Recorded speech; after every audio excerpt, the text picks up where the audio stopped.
ఎవరికి చెప్పుకుంటానే గోదారి గట్టు మీద రామసులకనే కి పెట్టి గింజుకున్న నీకు దొరకనే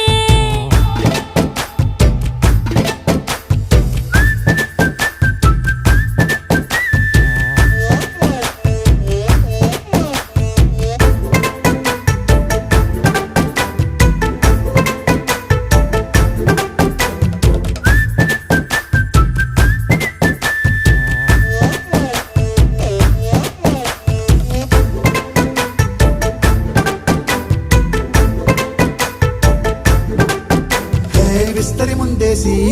పస్తులు పెట్టావే తీపి వస్తువు చుట్టూ తిరిగే ఈగని చేశావే చీచీ సిగ్గలేని మొగుడు కారండాయ్ గుయ్ గుయ్ గుయ్ గుయ్ అంటూ మీదికి రాకండా వై వై వై కంపెడి పిల్లలతో ఇంటిని నింపావే